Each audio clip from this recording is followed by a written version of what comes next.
Guys, I want to thank you so much. Hey, I got another thing that bothered me too. This border.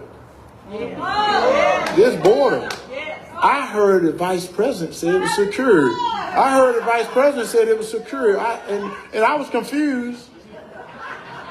I was confused, but I was only confused for a little bit because I don't watch anything. Since I got into this race, the only thing I watched on TV has been Gunsmoke and Wagon Train. So I happened to flip my TV over to another channel, and I can tell you what I was watching. But that channel was almost saying what the vice president was saying, that this border was secured. So I was totally confused. And I'm like, wait a minute. Are we telling people bold-faced lies just to be partisan? This is America. Guys, we want to protect our neighbors. And I'm going to tell you this. Do y'all know fentanyl is coming from that border? This border is not secured. Do not let them tell you that it is. Right now, Halloween is right around the corner. They're dressing fentanyl up to look like candy. So this is a new war we're on right now. It's not about men on the battlefield. They got the people coming behind in the southern border coming after us. And we don't even want to have our people in Washington protect us. So citizens, let's stand up and let's protect our kids. We got to do that. And that's what I said, because I said this is the United States of America, the greatest country ever assembled before God. Right here. And do you know we're melting pot? We're melting pot. And that's what's so funny. I told people this. I'm going to tell you something you may not know about Herschel Walker. And I'm not ashamed to say it. I have white people in my family. I have black people in my family too. I know you can't believe that. I have Asian, Latino. I have a bunch of people. We're mutts. We're all mutts. Hey, I even got a Russian girl in my family. I'm serious. My nephew, who's in the military, married this beautiful, beautiful Russian girl.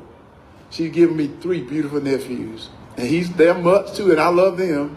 I love them to death. But I'm going to tell y'all something. I don't want to hurt your feelings. I'm not calling your names. 23andMe has screwed us all up. Y'all are mutts too. But one thing I'm going to tell you that is good, though, you're an American mutt. And maybe we need to start getting to that, being an American rather than being anyone else, because I happen to see something else. I don't know why God keeps bringing me this. I happen to see something else. I love to talk about it. I happen to not want to watch, they had the Olympics not long ago. I was not going to watch it because I'm a Gunsmoke Wagon Train man. I was not going to watch it. But all of a sudden I was channel surfing, 2 in the morning. And it just so happened, as I'm channel surfing by this one channel, it had the Olympics and the bobsled was coming up. Y'all know I made the bobsled team on the Olympics. There's no snow in Georgia, but I made the Olympic team. And they had a young lady from Douglasville, Georgia, getting ready to go down the run. Well, that's my sister there. She was black. So I said, I got to watch this. She went down the run. She in first place. I said, wow, she going to win a medal. Because the next girl down, they only had one more to come down, just so happened to be an American. So now I know my girl got her a medal. She got a medal. And this young girl coming down the run she just became a United States citizen from Canada. She won the gold medal. My young lady from Douglasville, Georgia, won the silver. But something that was shocking, they was talking about her. They said she was an African American from the United States. There was a black woman from Canada that said she was a Canadian. She wasn't a black Canadian or African Canadian. Why was she an African American and she's just a Canadian? Maybe we need to just be Americans. Because I tell you, wait. I found something out. Then I'm going to end. I found something out.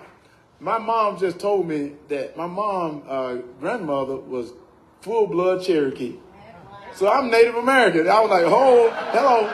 So I'm a super mutt. I don't know what I am. But this what was so funny. This was so funny. I said, Mom, why you never said anything to us? She said, back in my days, a lot of the Native Americans treated worse than blacks. And I said, you know what's so funny? That's right. I'm a good mutt, but you know what I am, that I know I am as an American? Maybe we need to get out of this color thing and get into the content of people's character. Get into the content of people's character. And I want to end like this here, because I want, if some of you here that was not going to vote for me, I'm asking for your vote. Some of you who was going to vote for me, I'm telling you to tell 10 of your friends, to tell 10 of their friends, to tell the other 10 to vote for me. Because we want to win this thing and get this country back together. Because that's what we got to do. Because I know this is the greatest country in the world today. And I know, because I heard this story once, because I'm a country boy. This story, because everyone thinks something is better somewhere else. I'm telling you it's not. But I heard this story about this bull. Y'all know this bull. There was a bull out in this field. And he had 6 cows with him out there in this field with him. And 3 of them was already expecting calves. And he had grass as high as out there. So all he had to do is eat grass. That's all he had to do, because he got everything he want right here. But he kept his nose up against the fence, looking at 3 other cows up on the hillside, because he wanted to go over there. He thought something was better over there. You got everything right here. So one day he decided, I'm going to get over there. So he measured that fence up, and he said, I think I can jump this. And the day came where he got back at a certain distance, and he took off running, and he dove over that fence, and his belly got cut all up on the bottom, and he hit the other side, and he rolled over and realized he was over there, and he shook it off, was so excited. And then he ran to the top of the hill, but when he got up there, he realized they were bulls too. So let me tell you, we have to protect this right here. Let me tell you the reason why. I don't know if y'all ever heard this, but you hear that national anthem. I'm going to tell you a little bit about it. Francis Scott Key, a long time ago, went over to the British ships because they were going to swap prisoners. I don't know if you ever heard that. Have y'all ever heard this? They went over going to swap prisoners. And when Francis Scott Key got over to the British ships, the British captain decided to change the deal. He said, Mr. Key, we're not going to swap prisoners with you right now. But what we want you to do is lower your flag. And Mr. Key said, sir, I don't know if I can do that. And he said, the British captain said, if you don't lower that flag, we got enough weapons out here. We'll take that flag down. So you hear in our national anthem sometimes, you hear about the red glare in the air and the bombs and all that. What they're talking about is the British ships firing at our American flag. But what's weird about it, this showed the strength of America. It said when everything cleared, daylight came, that flag was still there. Well, you know why that flag stayed there? Because every time that flag got ready to hit the ground, a dead American patriot, he was in the colony at that time, laid his body against it because he believed in the freedoms and the liberties of that country. And right now, it is time for me to pay that price for everything.